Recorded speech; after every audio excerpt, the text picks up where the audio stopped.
quand j'étais dans ces concerts, juste dans la pelouse, dans autres concerts, Tindenge Bandi, on était déjà là avant même son entrée. Asali Moussala Naye, d'abord sur le plan artistique, il a bien joué. Pasteur Moïse Mbi, c'est un maestro. Il y a un combo na Yesu. Il y a un skoyo, il y a une musique, il y a un bateau sala moneli makamu. Là c'est imagine on a moni magie. Là on a combo ensemble, to kumisi nzambe tozalini tozongi. Pona pasteur de l'île ndenge ya moneli. Yango mona lobaki bandeko ba moni na ndenge na bango. Et ta la bango vraiment.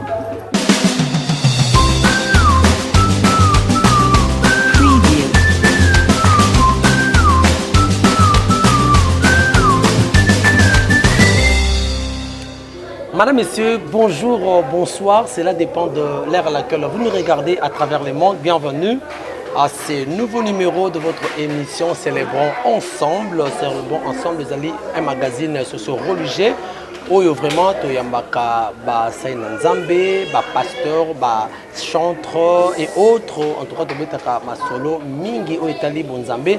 Merci également na maman Nadine Tchala à partir à Londres. Merci na bandeko nyonso oyo bazako landangai nde ba bonzambe na bonzambe lola ezofuta. Vous savez, quand nous dormions, il y a toujours quelqu'un qui faisait la sélection, permettez-moi, des joueurs qui vont jouer dans l'équipe mondiale des êtres vivants. Et Dieu a jugé bon que vous et moi, nous soyons répertoriés parmi les êtres vivants. Yaya, vous n'avez payé aucun rang, aucune facture pour que ces souffles de vie nous soient renouvelés ce matin. C'est par sa grâce, c'est par sa miséricorde qu'il a jugé bon que vous et moi, nous soyons répertoriés parmi les êtres vivants ce matin, ce soir. Ça dépend de l'heure à laquelle vous nous regardez à travers le monde. Merci d'abord. Alors, l'actualité, c'est que nous nous sommes réveillés le matin, il y a dimanche, qui la disparition, il y a un grand pasteur Barouti Oyo Aotikuti Kabiso Namboka ya Canada, pasteur Barouti Azali, le père spirituel, il y a communauté Mounene, il y a Rigini Kuna le messager, en tout cas, Nzambe Azamoli Monaye. Également, nous allons parler d'un sujet très important où il y a le pasteur Moïse Mbi, où après concert Naye, il y a eu des langues par rapport à la prestation Naye. Et nous parlerons également de la grande communauté, la communauté des assemblées chrétiennes. Voici l'homme au Tokoyamba Moko, il y a Bakambi, il y a Cellule, il y a Kinchuka. Il s'agit bien du pasteur John Boutumbi. Bonjour. Bonjour papa. Bonne santé d'abord. Donc vraiment Dieu fait grâce. De nous honorer. Santé et Tonga, ça va? Ça va, Nangola Nzambe. Tout va bien. Mais alors, l'ingavato banda message nous que ça va en Nzambe nyonso au bako na biso à travers le monde pe na Kinshasa. Mon message et pe na bana ya communauté ya des assemblées chrétiennes. Voici l'homme. Vraiment le loko na koloba c'est vraiment bénir les enfants de Dieu. Parce que maloba ya bénédiction tozanango. Kopambola mokil mobimba et bénir aussi la communauté CACVH Vassilom. Vraiment, base à la béni parce que déjà le 2 juin, nous commençons déjà un grand service au niveau de la communauté. On a pourquoi déjà Makambozo Banda. La grande mini-fête. Déjà, le lot n'a pourquoi avec Yemoro, le commandant du temple. Avec lui-même, le passé François. Il est déjà de retour.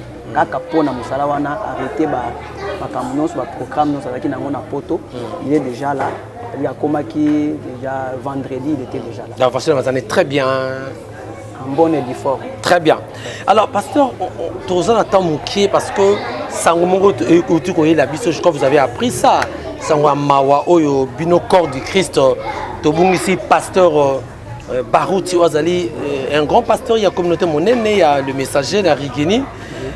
Vous l'avez connu quand même, pasteur Barouti. C'est un homme de Dieu qui est reconnu partout. Un homme de Dieu, un baoba de l'évangile, le pasteur Barouti. J'ai appris aussi les messages la nuit. Na Katia Group, na photo qui a pris. Vraiment, j'étais étonné. C'est un grand homme de Dieu, vraiment, c'est un père pour nous. Bato vraiment batamboli na makambo na Nzambe. Est-ce que dans votre corporation, vous n'avez pas entendu peut-être moi Bela Bela qui bien ni parce que vous êtes au Canada. Je veux dire que je n'ai pas de détails. J'ai eu information à Boutou. Ce que moi je sais, c'est un homme de Dieu qui a servi Dieu. Zamba Zouye, Natanaye. Nous rendons toujours gloire à l'Éternel.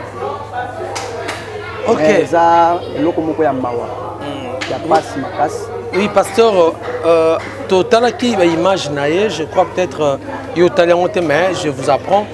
À ça qui image il y a 2 minutes, c'était au Canada. Au Alobi qui a moi si.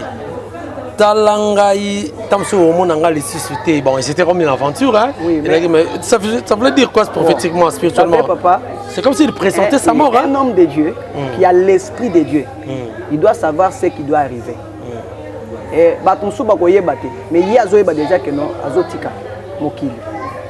Mais mutumsu azoye bate, adako pesa déjà message qui a causé la vie. Donc muto azana nzambe, akoye ba même que non azokufa. Akoye déjà que tanaye koki. Mais à Kolobangote. Bon, à Koloba même na ba parabole mais il donne un message. Qu'est-ce que vous appréciez dans papa de son vivant? Parce que vous êtes un grand baoba, on doit apprécier Nipanaï. Est-ce que c'était un pasteur polémique? Non. Non. C'était un homme de Dieu d'abord politique. Il parlait que de Jésus. Et je le sentais beaucoup, plus il parlait de guérison. Il avait les dons là, cette grâce-là de guérison. Docteur Jésus. Docteur Jésus. Vraiment, c'est un don même pour notre pays. Vraiment, Azalaki Namakambo ne parlait que de Jésus-Christ. C'est un exemple à suivre. Très bien. Merci, pasteur John Boutoumbi. Je rappelle qu'il est le pasteur responsable. Il y a cellule, il y a communauté des assemblées chrétiennes. Voici l'homme où il y a cellule. Il y a Kinchuk en avenue Koutou numéro 47. Hein? 47. Awana Kinchuk à Péchère. Nenayo Tokobeta Masolo, il y a Bonzambe. Alors, pasteur, votre ami pasteur Moïse Mbiye a livré qui concert au Isaac le 19 mai dans le stade de Martyrs de la Pentecôte. Il y avait le jour où il y a Pentecôte. Je crois que vous étiez là, hein, dans le stade. Hein? Oui, nakenda qui vraiment dans le stade. Ok. Mais après le concert, en tout cas, il y a des langues hein, sur Makambouana. La plupart des pasteurs condamnés de Moïse, en tout cas. Après Stakinaye, mais il a fait de la magie, il a fait ceci, tout comme ça. Nous avons un point de vue en tant que pasteur. Il y a des gens qui ont délicat l'histoire. Est-ce qu'il y a ce débat Koloba, Topé, il n'a fait que l'art. En tout cas, Papa Dini, moi j'étais là. En tout cas, j'étais dans ces concerts. J'allais juste dans la pelouse. Dans autres concert, Tindenge Bandi, on était déjà là avant même son entrée. Pour nous, nous savons que c'est un concert pour la gloire de Dieu. S'il y a d'autres pasteurs... Est-ce que vous avez trouvé quelqu'un de quoi ma profite dans le concert? Bonzambe est dans le Bonzambe est dans le Bonzambe Asali Moussala d'abord sur le plan artistique, il a bien joué. Il a bien joué. Vraiment, Moïse Mbiye, le pasteur Moïse Mbiye, c'est un maestro. C'est un maestro parce que d'abord, il faut bêter les musiques place wana non. Azo bêter musique na monoko, azo pesa, pesa goût. Il avait vraiment bien joué, bien prêté. Na concert on a comboli na honoraki. C'est le nom de Jésus-Christ. Surtout hier pour na combo na Yesu. Et aussi sur le plan spirituel, tout le monde qui Moussala et Salemi, yende skoyo, n'enga bêter les musiques, n'enga dengue batu bazo sala moneli makambu. Là c'est moi je peux pas entrer dedans pour nous le battre non tout le monde qui a bilo moko ba magie na moni magie te. Na no ka kombo nzambe to komisi nzambe to salimi to zondi. Très bien. Comprenez? Mais oh ya moni qui a magie. Vraiment, moi, là, ça me concerne. Collègue, il a condamné fermement. En tout cas, pour le pasteur de l'île, c'est ndenge ya moneli. Yango mona loba ke bandeko ba moni na ndenge na bango. Et ta la bango vraiment. Mais biso tout monde que c'est un concert et betami pour la gloire de Dieu to kumisi nzambe mais soki bande musu ba moni makambo na bango et tali bango na pasteur Moïse mbi beti musique aza pe na compte à rendre avec son Dieu. Vous comprenez?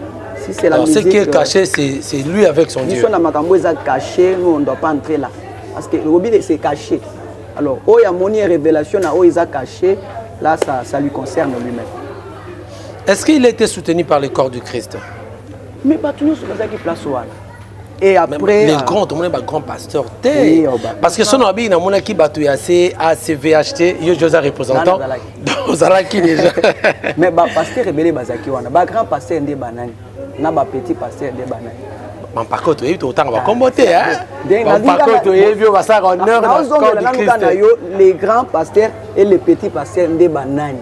Donc ba grand par rapport à nini et ba petit peu ba petit par rapport à nini.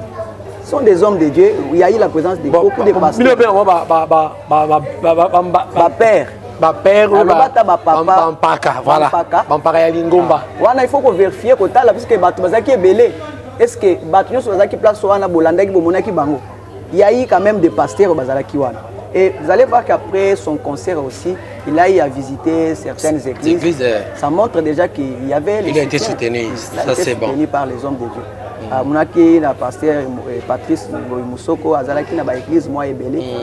Joël Tatou était là aussi. Oui. Il a été soutenu. Joël Condé, Israël Condé. Oui. Était là aussi. Ouais. En tout cas, c'était bien passé. La musique naïe et à Beta qui musique, c'est un maestro. C'est un maestro. Donc par rapport, il y a tout ce qui se dit à travers la toile. Donc il n'y a rien de magique. Moi je n'aime pas de polémiques. Alors vous savez ce qui me dérange moi papa c'est quoi? Pour moi ça me dérange.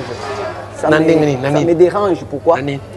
Au lieu de s'attaquer à des démons, s'attaquer à makambo ya mabe, c'est maintenant entre nous les hommes de Dieu. Au moment où on a passé beaucoup à Télémi, abandi pour attaquer pasteur Moussous. Hollandais peut makambozo le bela. Tu trouves que c'est comme s'il y a de la haine là. Aso le bela makamoko pour télémer la moutoise sala musala nzambe. Au moment où que ça lokola le diable est en train maintenant de nous distraire. Au lieu de toter bana nzambe makambo nzambe, toi attaquer ba démon, tout ça la musala nzambe ndenge sengeli. Donc, comme on peut ça s'attend plus l'ampleur que Nzambe. Et puis, pourquoi ça? Parce que ce n'est pas le temps, le signe du temps de la fin. Bon. Puisque ça commence à paraître très mal, au lieu de Nzambe, pour ça, l'affrontement entre nous-mêmes les pasteurs qui sont dans les médias, pour critiquer les pasteurs, pour lober les pasteurs. Ok, vous en tant que responsable, il y a CACVH Kinchuka. Qu'est-ce que vous direz maintenant Bandiminayo vu la situation où les Kalelo, ni nous roter à Bandimino au Balandagayo, même dans les médias, parce que aux Arabes, à travers le monde, à cause de l'Andalomoro. Ce que moi je peux dire, c'est que Bana Nzambe, mon ingana lingaka terme ya bandimi wana te. Oh, quoi ni? Na lingaka terme wana te so ba ben quelqu'un mondimi, c'est quelqu'un qui accepte tout. Vous voyez? Il accepte tout, sauf rien. Moi j'aime parler des disciples, des fidèles. Quelqu'un qui est fidèle à son église, à son pasteur, quelqu'un qui est disciple, quelqu'un qui apprend les choses de Dieu. Ce qui bandit vraiment. Vous vous sentez un peu très mal placé. Hein? Ça pèse vraiment. Alors, il faut tous être fidèles. Alors, on a fidèle que va respecter Basal Nazambe, Basal et la Makam Nazambe Ndenge Sengeli. Tobi Manaba polémique, pas seulement les hommes de Dieu, il y a même des fidèles. Les enfants de Dieu, oh, il y a commis les rappels à la télévision, à l'obéli pasteur, à l'obélier, à critiquer, il même quand on va financer, il va dire ça. Donc il y a même des gens, oui, il y a Satan dans le monde, il y a Makamnanzambe avec de l'argent pour financer aux gens, à financer mon tongo qui dit pour le bélatel, à qui a l'obélier, à l'Europe, à l'obélier, un bon serviteur de Dieu, il n'a qu'à se taire. Pour vendre qui Nzambe à Koloba na place. très important. Ok, voilà. Toyaki na église, na mona ki te moko témoigner na Nzambe. Retour au salon, j'ai vu c'est sur la terre une chose pareille. Ah ok. Et ça j'ai vu les ciels sur la terre. J'ai vu le ciel. Parce que je n'ai pas compris. J'ai vu le ciel sur la terre. Vous voulez dire quoi? Parce que dans mon école, ça qui s'est fait. Vous savez, quand j'ai lu la Bible, Job Azolobaki, mon oreille avait entendu parler de toi. Il parlait de Dieu. Et maintenant, mon œil t'a vu. C'est-à-dire que quand je parle du ciel, le ciel, ce n'est pas autre chose. Le ciel, c'est Dieu. Parce que le ciel, d'abord, c'est un royaume. Alors, ce qui est plus important, ce n'est pas les royaumes, c'est lui qui dirige les royaumes. C'est les rois. Il y a un moment où le ciel, le col Nzambe. J'ai vu Dieu sur la terre. C'est ça le thème. Vous voyez? Alors, c'est quoi, Papa Dimi? Prophétiquement, vous voulez parler de quoi? Je voulais dire que, vous voyez ce que nous sommes en train de vivre sur la terre? Nyon Sueza Likolo. Parce qu'on a compris bien. Nyon Sueza Likolo, pour un bébé spirituel ne comprendra pas quand même. Donc, vous voyez, Dieu a des créatures. Voilà. Il y a la créature invisible et visible. Très bien. Mais ce que l'on la créature, vous comparez, c'est la même chose. En tout cas, parce que c'est quelque chose qui est déjà passé. Je vis ça. Ok, tu avais vu ça. Je vis ça. Mais là, la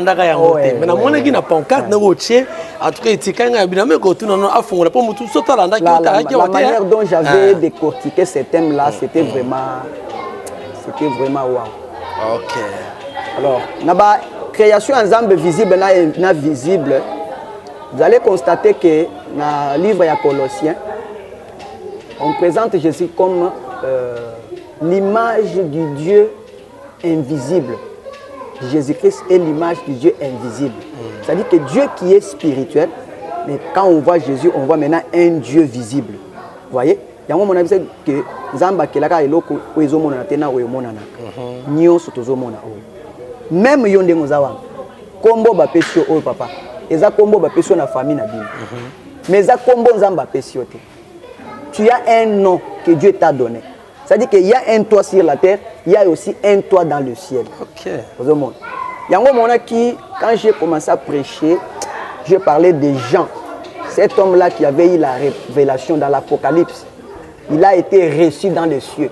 Zamba bengiye na place avandaki na bisika likola bisiyaka place nga naza. Siko banda komona organisation na ngai ya lola ndenge ekosalema na mokili. C'est lui qui avait reçu la révélation dans l'Apocalypse, Jean. Nathan et Moïse, Exode 25. C'est là où je vis maintenant. Dieu qui va causer encore avec Moïse, il lui appelle maintenant sur la montagne. Moïse a y est, Moïse comment il va construire le tabernacle. C'était déjà le ciel sur la terre. Comment les choses se font dans le ciel et c'est-à-dire que c'est le trône de Dieu qui est posé sur la terre pour dominer na senamol. Zolanda. Il y a un moment même quand les disciples posent la question à Jésus-Christ, montre-nous comment nous pouvons prier. Parce que Jean aussi a montré à ses disciples, Jésus a dit parmi le lenga modèle de prière, quand vous allez prier, dites ceci, que ton règne vienne et que ta volonté soit faite sur la terre comme aux cieux. C'est-à-dire que le ciel sur la terre, Dieu a voulu seulement que la volonté de Dieu qui est dans le ciel se fasse aussi sur la terre. Parce que sur la terre, Batunios dit que volonté parfaite et ensemble. Vous voyez? Ah oui. Qu'est-ce qui fait que vous soyez un bon enseignant comme ça? Vous avez tel père, tel fils. Oui. Parce qu'on a déjà enseignant à ma casse. Là, j'ai vite compris. Hein? L'homme à la clinique de plusieurs couleurs. Ah oui, je comprends. La voici l'homme. Tu as la maître. Voilà, merci madame, messieurs. Je crois qu'il y a beaucoup à dire, pasteur, mais faute de temps, parce que la réalisation nous fait signe que tu as commis vraiment. Il nous reste combien de temps? Parce que 2 minutes, donc je crois qu'on ne pourra pas terminer. Il y a trop à dire. Je crois que tu as surtout dans les services sur Banda. Alors, programme à l'église, il y a Kinchuka, c'est la Kinchuka.